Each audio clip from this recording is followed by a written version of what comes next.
y a ceux qui disent que le Qatar dirige en faisant que du recrutement bling-bling.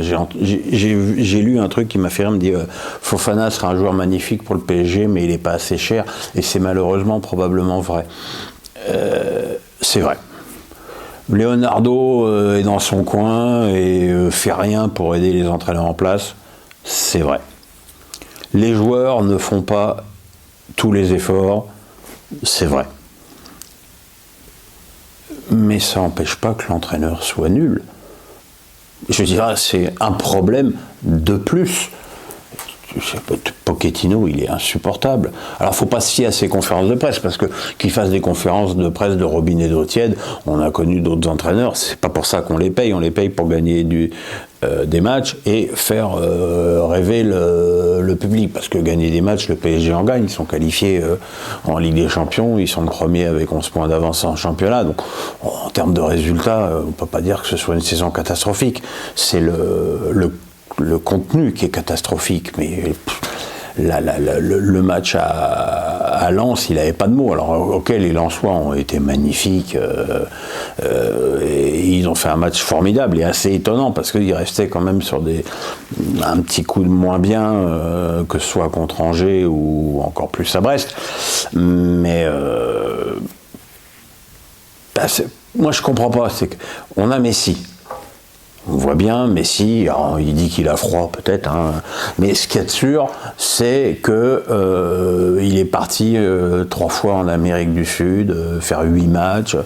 On n'a qu'à voir d'ailleurs le coup de mou qu'a Paqueta à la suite aussi des mêmes déplacements. Moi, je pense que Messi, il faut qu'il joue devant. Messi, il faut le faire jouer comme un mec de 33 ans. Il faut lui faire jouer la carotte devant, et à Mbappé et à Di Maria de faire les efforts sur les côtés pour lui. Le faire jouer dans cette position de 9,5, de faux meneur, c'est un leurre. C'est un leurre. Et puis après, le problème du PSG, c'est ces milieux de terrain qui sont, quand Verratti n'est pas là, incapables de mettre un ballon vers l'avant. Mais je pense que Pochettino est un vrai problème, et que malheureusement, c'est toujours le cas, c'est le problème le plus simple à solutionner.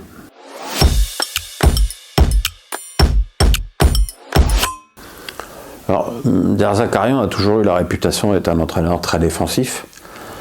Il avait déjà un peu tordu le cou à ça l'année dernière avec Montpellier, avec Laborde, Delors, Savanier, Mollet.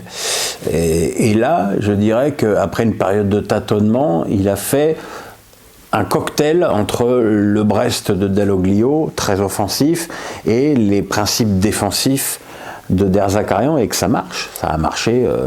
Alors c'est vrai qu'ils ont gagné à domicile contre Saint-Etienne en montrant pas grand-chose, ils ont gagné à Marseille en faisant preuve d'une grande solidité défensive, mais aussi en sortant le ballon comme peu d'équipes en sont capables. Donc il y a un cocktail qui marche, ça fait 6 victoires consécutives, c'est plus anecdotique. Voilà, c'est une équipe de toute façon avec le budget qu'elle a qui joue le maintien. Mais je pense que là, on peut espérer au minimum, je dis au minimum pour Brest, un maintien souriant.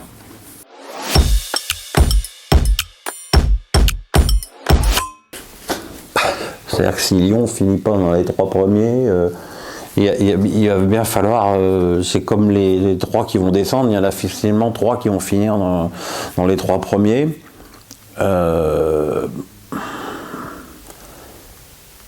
Moi, je comprends pas quand on dit que Milik n'est pas compatible avec le système de Sampaoli. Je comprends pas qu'on dise qu'un avant-centre qui marque des buts soit pas compatible avec un système. Ça me paraît être un non-sens. Là, on a vu le match contre Brest, on a été un peu le symbole, c'est-à-dire tu joues sans avant-centre, bon, tu marques un joli but par Gerson après un bon appui avec Payet, mais t'as pas quand même 50 000 occasions. Par rapport à ta domination, par rapport à ton jeu de passe, par rapport à la pression que tu mets sur l'adversaire, ça se concrétise quand même pas par grand-chose. Donc Under est blessé depuis quelques temps, puis il met jamais un centre. de La Fuente, je pense que ça n'a pas le niveau. Donc offensivement, c'est compliqué. Et depuis le début de la saison, Marseille performe parce que Payet est exceptionnel. Le jour où Payet va avoir un petit coup de moins bien, ça va devenir très compliqué.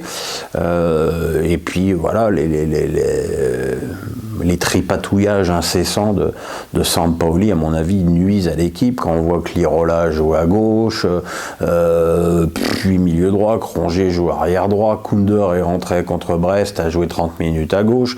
Voilà, c'est cette côté, je réinvente le football en permanence, je suis plus malin que le jeu, je pense qu'à terme ça nuit à l'équipe.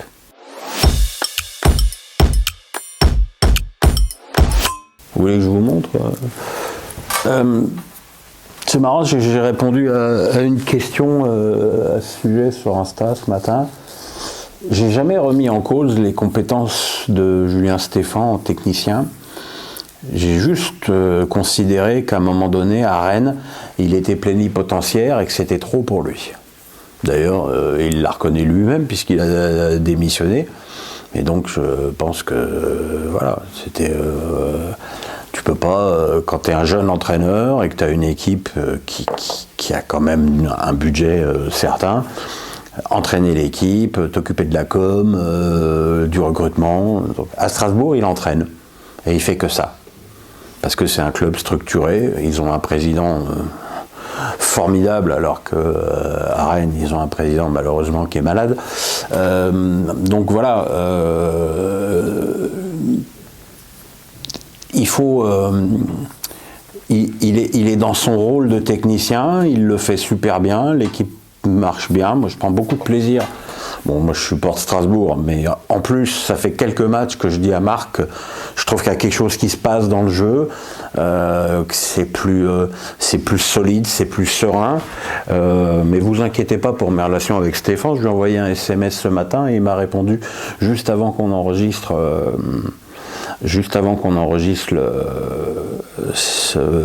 Face à Pierrot. Donc ne vous inquiétez pas pour moi ni pour ma veste.